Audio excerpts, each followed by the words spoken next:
الحمد لله وكفى وسلام على عباده الذين اصطفى أما بعد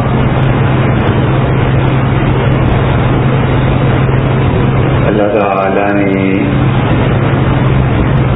قرآن کریم میں جتنی بھی عبادات کا ذکر فرمایا ہے ان عبادات کے ساتھ انسانی اخلاقیات کو جوڑا ہے۔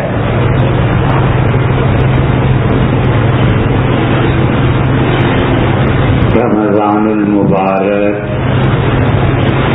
اب 1.5 مہینے کے بعد آ رہا ہے اور اللہ تعالی نے روزوں کو چھوڑ دیا تقویٰ کے ساتھ، اور یہ فرمایا کہ لعلکم تتقون، تاکہ تم پرہیزگار بنو۔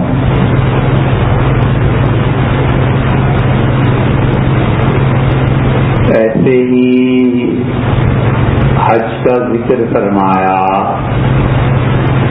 اور حج کو بھی اللہ تعالی نے اخلاص کے ساتھ جوڑ دیا اور یہ فرمایا فَأَتِمُّ الْحَجَّ وَالْعُمْرَةَ لِلَّهِ،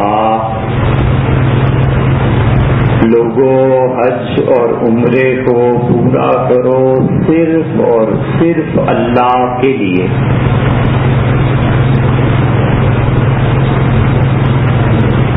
نماز کا تذکرہ فرمایا تو اس نے بھی یہی کہہ دیا کہ لوگوں کو روکتی ہے نماز برائی کے کاموں سے۔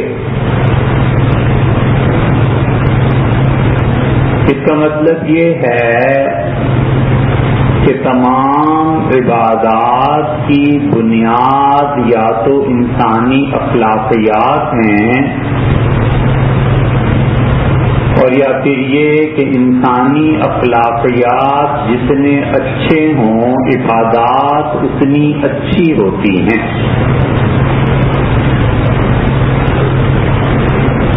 فلاسفہ اور علم کلام کے ماہرین نے بہت تفصیلی بحث کی ہے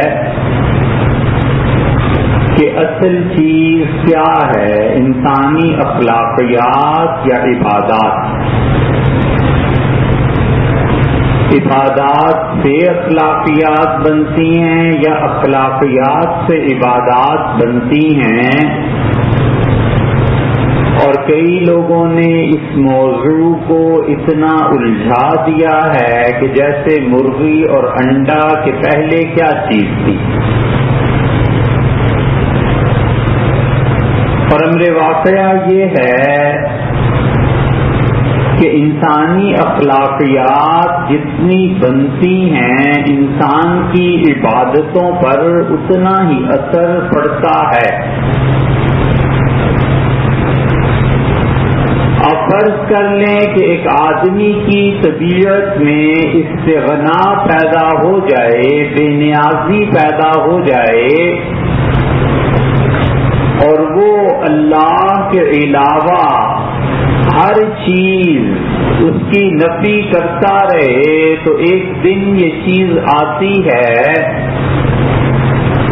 کہ عبادت اللہ کے علاوہ کسی کے لیے نہیں رہتی، اور آدمی اس سے بلند و بالا ہو کر سوچتا ہے کہ مخاطب کا میرے ساتھ رویہ کیا ہے۔ میں نیکی کروں اس لیے کہ اس نے مجھ سے نیکی کی، نیکی کروں اس لیے کہ خاندان میں لوگوں کو پتہ چلے کہ میں ان کا سرپرست ہوں، نیکی کروں اس لیے کہ کل کو یہ بہن کا گھر ہے اور میرے بیٹے بیٹی ہیں یہاں سے رشتے لینے ہیں، اور نیکی کروں اس لیے کہ طبیعت میں فضول خرچی ہے۔ ان سب چیزوں کو چھوڑ کر اور ان سے بلندتر ہو کر نیکی کروں اس لیے کہ اللہ نے حکم دیا ہے. جب یہ اخلاقیات بن جاتی ہیں تو پھر اس کا ایک ایک پیسہ اللہ کے ہاں بہت پہاڑ سونے کا ہو جائے اس سے بھی زیادہ ثواب دلاتا ہے، کیونکہ وہ تعلق اللہ کے لیے ہے اور اللہ ہی کے واسطے ہے. ابو سلیمان درانی رحمت اللہ علیہ جو بڑے فقیہ اور اولیاء کرام میں سے تھے، ایران میں ایک محلے میں گزر رہے تھے، اونٹ پہ سوار تھے اور کچھ لوگ ان کے ساتھ اونٹوں پہ سوار تھے. تو ایک ایسے محلے سے گزرے جہاں لوگ ان کے مخالف تھے. تو اوپر سے کسی نے راکھ پھینکی. راکھ اور مٹی ذلت کی علامت سمجھی جاتی ہے. عربوں کے محاورہ بھی ہے، یدسہ فی التراب، اسے مٹی میں گاڑ دوں. ہمارے ہاں کہتے ہیں مٹی ڈالو یعنی مٹا دو، ختم کر دو، اس معنی میں بھی اور اس معنی میں بھی کہ یہ آدمی رسوا ہے. تو راکھ پھینکی کسی نے اوپر سے، تو انہوں نے کچھ محسوس نہیں کیا اور آگے چلے. کسی نے توجہ دلائی کہ آپ کو رسوا کرنے کے لیے کسی نے راکھ پھینکی تھی، آپ نے کچھ جواب نہیں دیا، نوٹس نہیں لیا. تو انہوں نے کہا جب راکھ مجھ پہ پڑی تو اچانک خیال آیا کہ اے رب اتنا نافرمان ہوں کہ آگ برسنی چاہیے تھی، تیری مہربانی ہے کہ راکھ پڑ گئی. جب آدمی مٹا ہوا ہوتا ہے تو پھر ایسے سوچتا ہے، اور جب آدمی کے اخلاقیات نہیں بنے ہوئے ہوتے تو نتیجہ یہ کہ اسی راکھ پہ لڑ پڑے، اور اگر عہدہ ہو تو پھینکنے والوں کو پھانسی چڑھا دے. اسی لیے اللہ تعالیٰ بار بار انسانی اخلاقیات پہ بات کرتا ہے اور وہ بتاتا ہے کہ لوگ نماز پڑھیں، روزہ رکھیں، حج کریں، یقیناً اللہ کی نظر میں یہ بڑی عبادات ہیں، لیکن اگر ان کے پیچھے انسانی اخلاقیات کے محرکات نہیں ہیں اور انسانی اخلاقیات کی بنیاد پر یہ چیزیں نہیں بنی تو کل کہیں لینے کے دینے نہ پڑ جائیں. ایک آدمی ہے جو نماز نہیں پڑھتا، ایک آدمی ہے جو نماز دکھاوے کے لیے پڑھتا ہے، دونوں میں بڑا فرق ہے. جو نہیں پڑھتا اگر وہ کفر کا مرتکب ہوتا ہے تو یہ شرک کا مرتکب ہوتا ہے کہ اللہ کی ذات میں ریاکاری سے کسی اور کو شریک ٹھہراتا ہے. اسی لیے اللہ تعالیٰ نے منافقین کے متعلق بڑے شدید الفاظ ارشاد فرمائے، کیونکہ ان کے ہاں نفاق انسانی اخلاقیات کو تباہ کر دینے والی چیز تھی. اور رسول اللہ صلی اللہ علیہ وسلم نے بتایا کہ یہ نفاق کا کوئی شعبہ، کوئی حصہ انسان میں رہ جائے تو پھر اس کو اللہ سے کبھی معاف ایسی چیز کرا سکتی ہے جو جان کی بازی لگانا ہوتا ہے، وگرنہ نفاق اتنی آسانی سے معاف ہونے والی چیز نہیں. بدری صحابہ رضی اللہ عنہ میں سے ایک صاحب سے کوئی ایسی بات ہو گئی تو کسی نے کہا اللہ کے رسول نافقہ، اس نے تو منافقت سے کام لیا. تو حضور صلی اللہ علیہ وسلم نے فرمایا لم تعلم انہ من البدریین، تمہیں پتہ نہیں ہے یہ بدر میں ہمارے ساتھ تھے. اور بدر والوں کے متعلق اطلع اللہ نے جھانکا اور اللہ نے دیکھا بدر والوں کو اور کہا اعملوا ما شئتم، جو جی میں آئے اب کرو، عمر بھر قد غفرت لکم، میں نے ہر چیز معاف فرما دی. آدمی اپنی اخلاقیات سے کبھی ایسی نیکی کر گزرتا ہے اللہ کو پسند آتی ہے اور اللہ فیصلہ کر دیتا ہے کہ اگلے پچھلے سارے گناہ معاف. اسی انسان کی اندر کی اخلاقیات میں جس چیز کا غلبہ ہوتا ہے موت کے وقت روح اس چیز کو اختیار کر لیتی. اہل سنت والجماعت نے اپنی کتابوں میں عقیدے کی کتابوں میں اس مسئلے پر بحث کی ہے کہ مسخ اس امت میں وارد ہوگا یا نہیں ہوگا. حضرت داؤد علیہ السلام کے زمانے میں لوگوں نے یہودیوں نے مچھلی کے معاملے میں ایک حرکت کی کہ اللہ نے ہفتے کے دن منع فرمایا تھا مچھلی کے شکار سے، تو کیا کرتے تھے کہ سمندر اور دریا کے کنارے ریت میں مٹی میں گڑھے کھود لیتے تھے اور پھر جمعے کے دن وہ گڑھے اور سمندر دریا کے درمیان نالی بنا دیتے تھے تو مچھلیاں آ جاتی تھیں. یہ ان کا امتحان تھا. اللہ نے خود فرمایا کہ جب ہفتے کا دن ہوتا تھا تو ہم مچھلیوں کو بھیج دیتے تھے. امتحان ایسے ہی ہوتا ہے پھر. اور اللہ تعالیٰ نے فرمایا وہ گڑھوں میں مچھلیاں رکھ لیتے تھے اور پیچھے سے راستے بند کر دیتے تھے. اب ہفتے کے دن مچھلیاں آ گئی اتوار کو جا کے نکال لیتے تھے.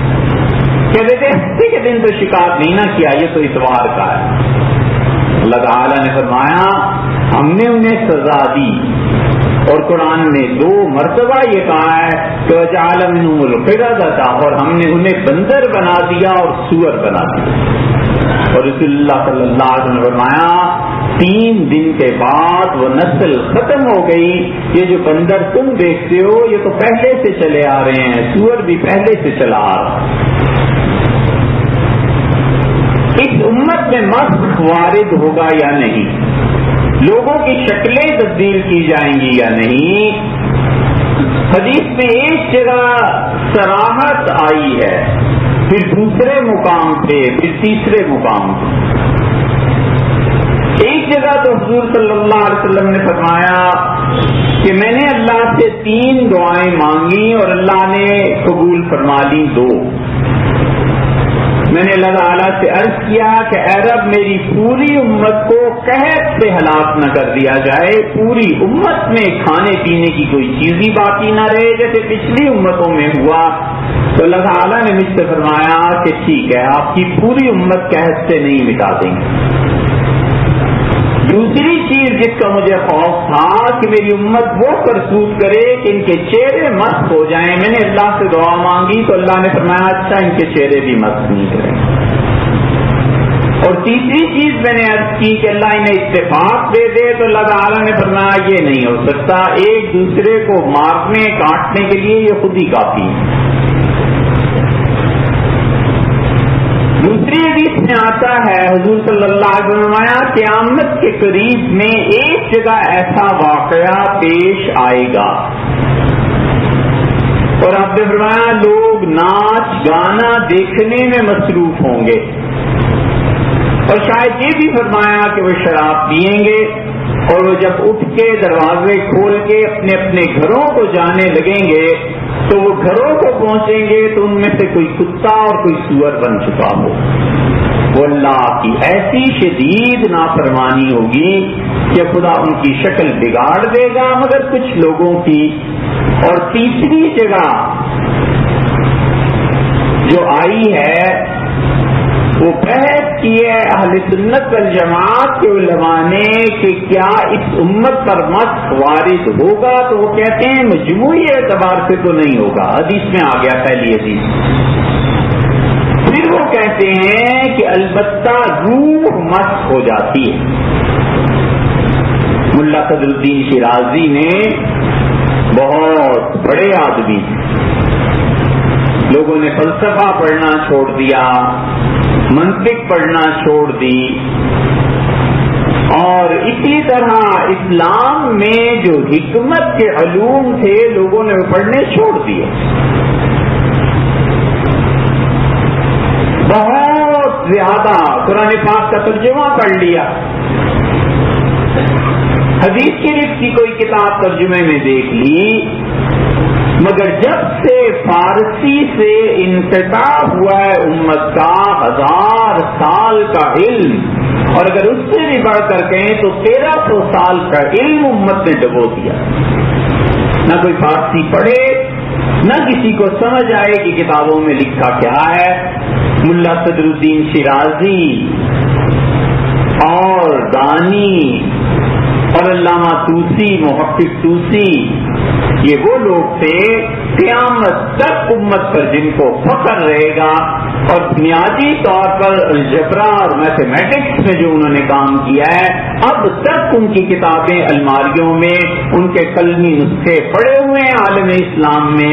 اب کوئی میتھمیٹیشین ایسا نہیں ہے جو ان کتابوں کو کھولے پڑھے انہوں نے کن کن چیزوں کے حل دریافت کیے تھے اور الجبرا میں کیا کیا فارمولاز انہوں نے دیے تھے.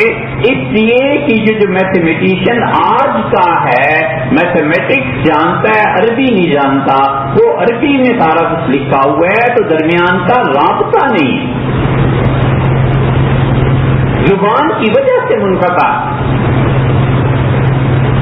محقق طوسی نے بحث کی ہے، 3 رسائل لکھے ہیں ملا صدر الدین شیرازی نے. اور آپ اب ہمارے یہاں کون ان ناموں کو جانتا ہے؟ ایران چلے جائیے، جیسے آپ کے یہاں خیابان سر سید ہے، 7th ایونیو ہے، 9th ایونیو ہے، وہاں پہ ملا صدرہ ایونیو مل جائے گا، محقق طوسی خیابان محقق طوسی مل جائے گا. اس لیے کہ ایران میں ابھی بھی یہ علوم زندہ ہیں. کسی ایرانی محقق سے پالا پڑ جائے تو پھر پتا چلے کہ اہل سنت کیا ہوتے ہیں اور اہل تشیع کیا ہوتے ہیں. یہ تو چونکہ علمی ماحول نہیں رہے اس لیے پتا نہیں چلتا. ملا صدرہ لکھتے ہیں 6 رسائل، 3 رسالے انہوں نے لکھے، اور ٹھیک وہ بات ہے جو ہمارے یہاں اہل سنت میں حضرت شاہ عبدالعزیز صاحب محدث دہلوی رحمۃ اللہ علیہ نے لکھی ہے، اور ہمارے علماء اہل سنت اس بات کے قائل ہوئے ہیں کہ مرنے کے بعد لوگوں کی روح مسخ ہو جائے گی. ولیعوذ باللہ، جب اس کی روح جسم کو چھوڑے گی تو جس چیز کا غلبہ ہے اس کے اندر وہی اس کی روح شکل اختیار کر لے گی. اس میں لوگوں کو دھوکہ دینے کا غلبہ تھا، اس کی زمین مار لی، اس کی زمین مار لی، اس کا بزنس رد کر دیا، یہ کر دیا، سوائے پیسہ بنانے کے چالاکی سے اور کوئی کام نہیں تھا.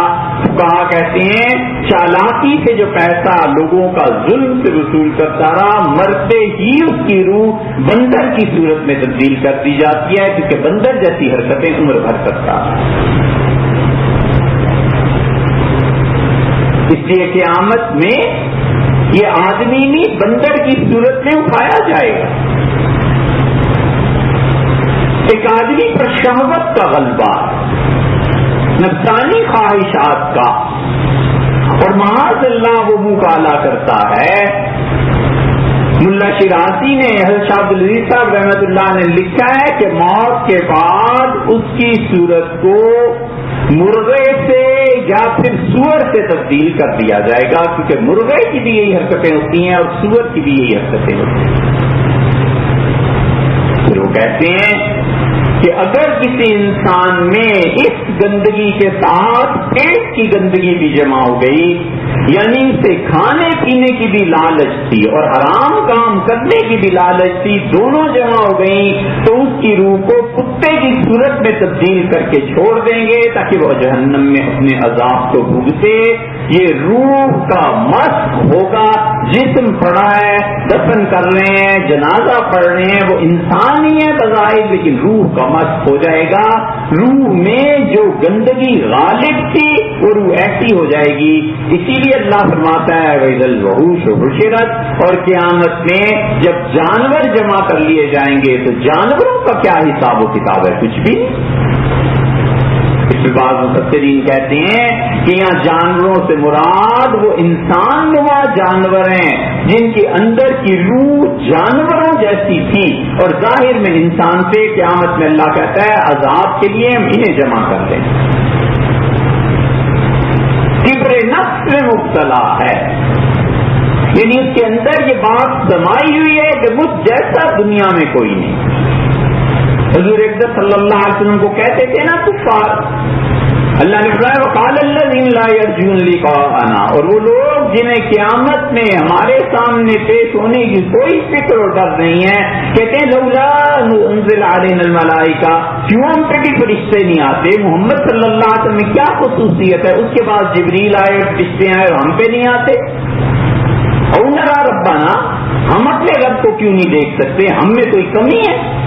اللہ نے کیا خوب بات فرمائی ہے. اللہ نے فرمایا لقد استكبروا في انفسهم، ان کے دل میں غرور ہے کہ آپ اپنے آپ کو آپ کے مقابلے کا آدمی سمجھتے ہیں، اپنے اندر یہ سمجھے بیٹھے ہیں کہ ہم اتنی بڑی پرسنالٹی، اتنی بڑی شخصیت ہیں کہ خدا ہمیں بھی نظر آنا چاہیے، فرشتے ہمارے پاس بھی آنے چاہیے.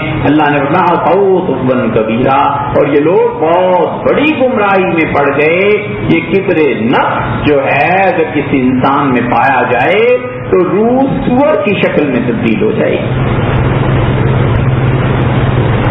اسی لیے حضور صلی اللہ علیہ وسلم نے فرمایا دبا جاؤ کل ذی رائے علی رائے، ہر آدمی اپنی رائے پہ مر مٹے گا کہ جو میں کہتا ہوں بس یہ درست ہے، عہدہ مل جائے، سرکاری افسر بن جائے، بڑے درجے پہ پہنچ جائے.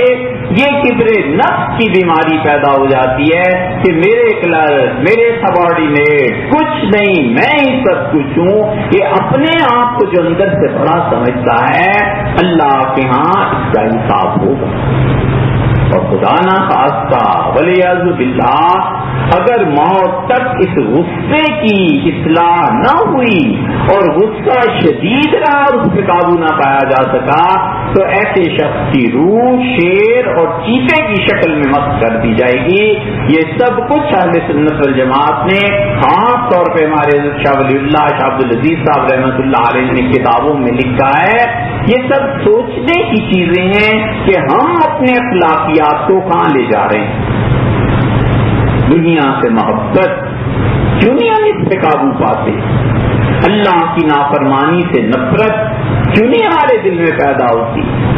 لوگوں کے ساتھ صلہ رحمی کرنا، محبت سے پیش آنا، لوگوں کا ادب کرنا، لوگوں کی ضروریات کا خیال رکھنا، انسانوں کو جہاں دقت اور پریشانی اور تکلیف ہے اپنی استطاعت کے مطابق ان کے دکھ اور پریشانیاں دور کرنا، یہ سب کام کرنے سے اور اللہ کو یاد کرنے سے، اللہ کے ذکر سے یہ نفس کی بیماریاں دور ہوتی ہیں. اللہ تعالیٰ میں اور آپ کو عمل کی توفیق.